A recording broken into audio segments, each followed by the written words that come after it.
kedua ada logika material. Logika material ini memperhatikan kecocokan antara premis dengan data yang ada. Logika dianggap benar apabila premis dan data memiliki kecocokan. Yang kedua ada logika modern. Logika ini dibangun dengan keterampilan penalaran ilmiah pada abad ke-19. Pada saat para pakar memperkenalkan simbol-simbol logika. Logika ini biasanya menggunakan diagram Venn untuk mengelompokkan premis-premis yang ada agar kita dapat menjadi mudah mengambil kesimpulan dari pengelompokan premis yang telah kita masukkan ke diagram Venn.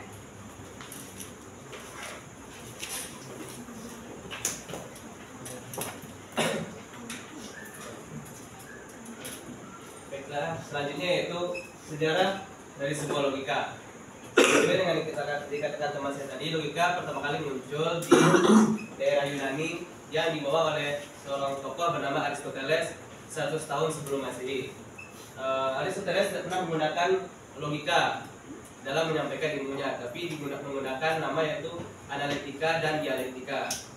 Dan logika itu sendiri muncul ketika sudah beberapa abad setelah Aristoteles mengeluarkan ilmu logika.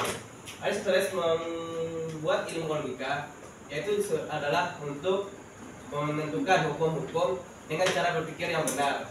Karena banyak sekali kesalahan-kesalahan berpikir pada saat itu, dan Aristoteles memunculkan ilmu logika ini supaya bisa kita berpikir secara benar dan untuk mencapai sebuah kebenaran. Dan setelah Aristoteles ada dua orang muridnya yang melanjutkan estafet dari ilmu logika ini, yaitu dua orang ini menyampaikan ilmu logika. Ada yang dari barat dan ada satu lagi tokoh tersebut yang menyampaikan ilmu logika di daerah timur. Sekian sejarah logika, selanjutnya dilanjutkan oleh teman saya.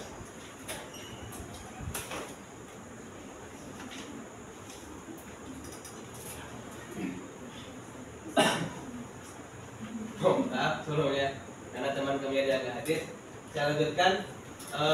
Ilmu logika tidak hanya berkembang di daerah Yunani, tapi ilmu logika juga masuk dan berkembang di wilayah Islam. Kenapa bisa ilmu logika masuk ke daerah Islam? Yaitu karena kebijakan khalifah pada saat itu yang meminta pada ilmuwan yang bisa bahasa asing untuk bisa mentranslate buku-buku dari Yunani ini dan terfokus kepada buku logika yang diciptakan oleh Aristoteles yaitu bernama Organon.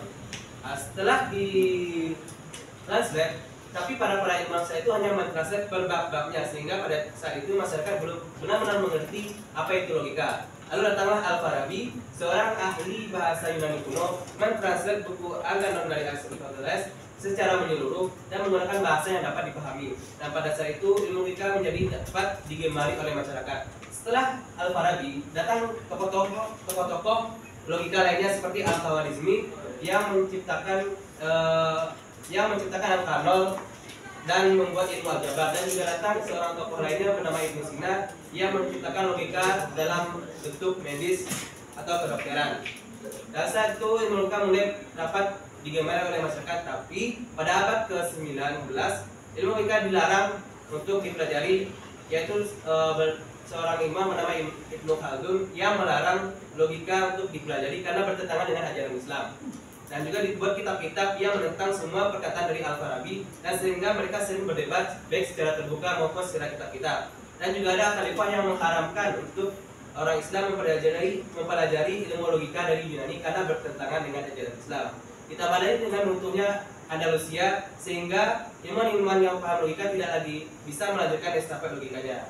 Tapi ilmu logika tidak punah begitu saja. Pada abad ke-20 ilmu logika kembali hadir tepatnya di daerah Mesir, dan kembali ilmu logika berjalan hingga sampai saat sekarang ini. Ilmu logika di dalam Islam dinamakan dengan ilmu mantik. Sekian dari saya.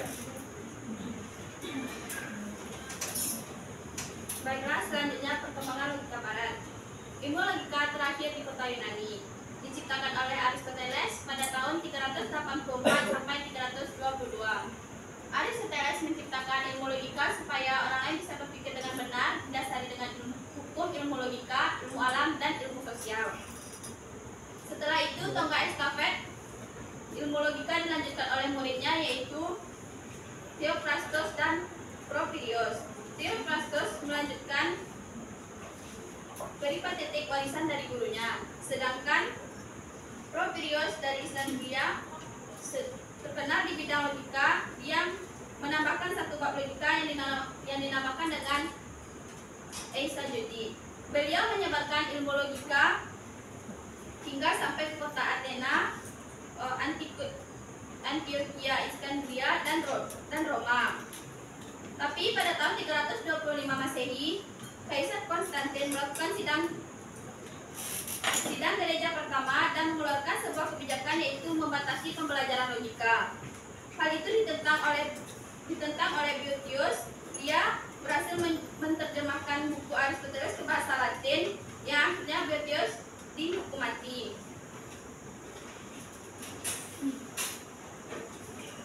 Ya, pakar-pakar yang menjadi tokoh untuk berkembangnya ilmu logika di daerah barat. Pertama yaitu Petrus Hipponos yang pertama kali menggunakan logika dalam bentuk sajak dan membuat sebuah kitab bernama Sumulae. Terus Francis Bacon yang pertama kali menggunakan sistem induksi dalam ilmu logika. Terus Leibniz yang menggunakan simbol-simbol untuk bisa memahami logika lebih mudah dimengerti. Terus Leonhard Euler yang menggunakan bentuk lingkaran untuk menghubungkan antar term dalam ilmu logika. Terus ada John Stuart Mill yang menghubungkan sistem logika induksi dengan deduksi. Walaupun induksi dan deduksi berbeda, tapi ada keterkaitan antara mereka berdua. Terus ada juga Boole yang pertama kali menambahkan logika dalam bentuk simbol-simbol dalam ilmu matematika. Dan terakhir ada John Glenn yang membuat diagram lingkaran dalam memudahkan kita untuk memahami logika yang sekarang terkenal dengan nama diagram Venn. Baiklah, selanjutnya teman-teman adalah kesalahan berpikir. Seperti yang kita tahu, berpikir secara logika atau berpikir secara logis bukanlah hal yang mudah. Pada dasarnya, sejak kita lahir, otak manusia itu telah terisi oleh berbagai macam hal, dan salah satu faktornya adalah faktor dari lingkungan sekitar. Lingkungan di mana kita dapat tumbuh dan juga berkembang tidak menutup kemungkinan bahwa faktor tersebut menyebabkan bagaimana cara kita itu menerima sebuah kebenaran. Manusia itu cenderung mempercayai orang-orang yang berada di sekitar mereka. Emosi serta kepentingan pribadi yang dimiliki oleh seorang manusia itu juga membuat dan mempengaruhi pola pikir dari manusia tersebut. Hal inilah yang dapat menyebabkan manusia itu sering mengalami kesalahan berpikir. Ada 4 hal menurut Sir Francis Bacon yang ditulis dalam buku Idols of the Mind yang menyatakan bahwa penyebab kesalahan berpikir pada manusia. Yang pertama, seperti yang bisa kita lihat di sana, adalah idola-idola kesukuan atau idols of the dream, yang mana manusia itu cenderung menerima fakta serta menerima kebenaran yang sesuai dengan diri mereka sendiri atau yang menguntungkan pihak serta kelompok mereka. Selanjutnya adalah idola-idola tua atau idols of the king. Manusia itu pada dasarnya itu sangat cenderung memikir bahwa dirinya itu sebagai pusat dunia. Jadi manusia itu memiliki sebuah gua untuk dirinya sendiri. Jadi manusia tersebut selalu menafsirkan atau pemikiran mereka itu ditentukan oleh sudut pandang pribadi mereka sendiri.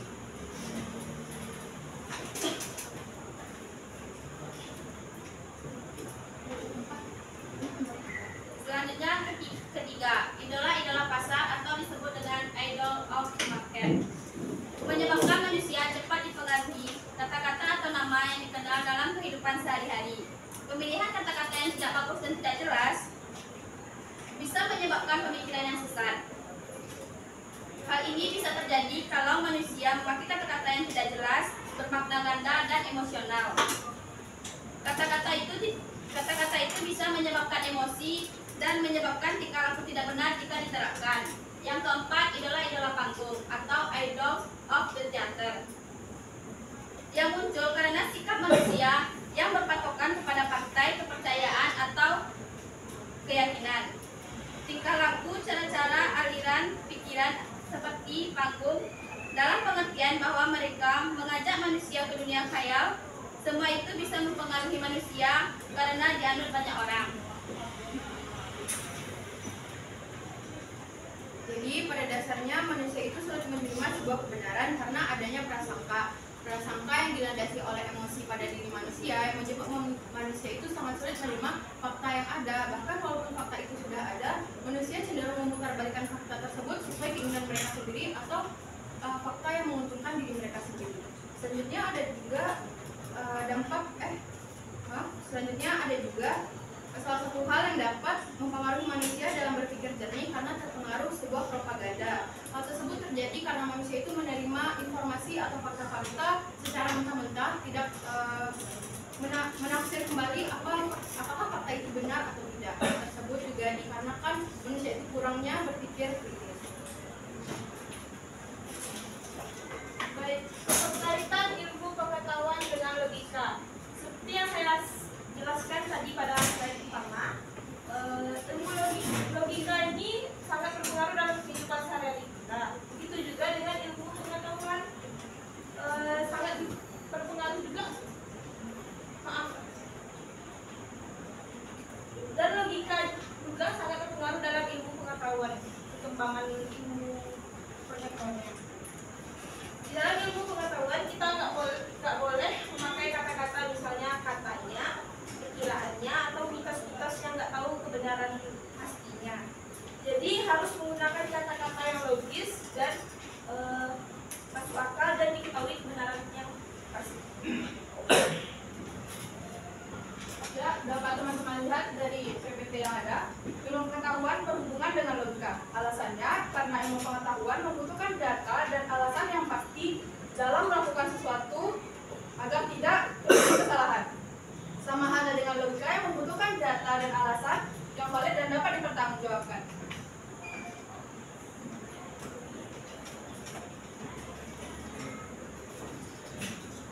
Manfaat logika. Apa sih manfaat logika? 1.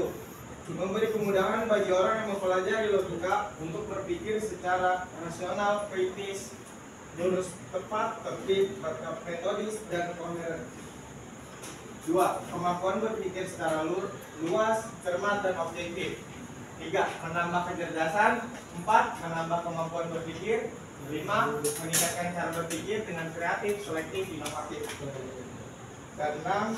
Membantu manusia untuk menjelaskan keterangan dalam sebuah permasalahan yang diberikan. 7.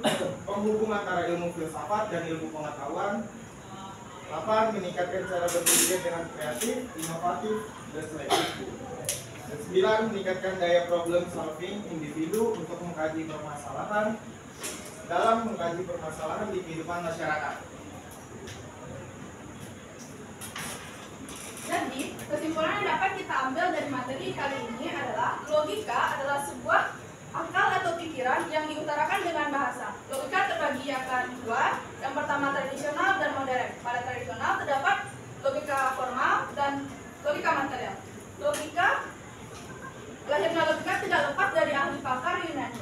Aristoteles mengatakan bahwa logika sebuah sistem untuk berpikir. Logika juga berkembang di dunia Islam dan dunia Barat.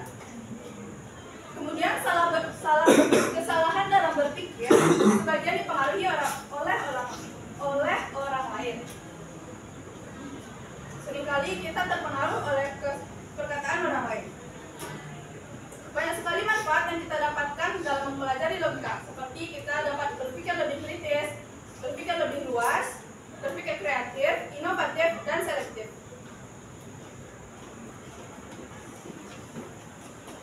Baiklah, sekian presentasi dari kami. Apabila ada pertanyaan, silakan diajukan. Sebutkan nama kelompok. Baiklah, silakan ajukan. Assalamualaikum warahmatullahi wabarakatuh. Perkenalkan, nama saya Haizul Rahman Rizky. Saya dari kelompok 3.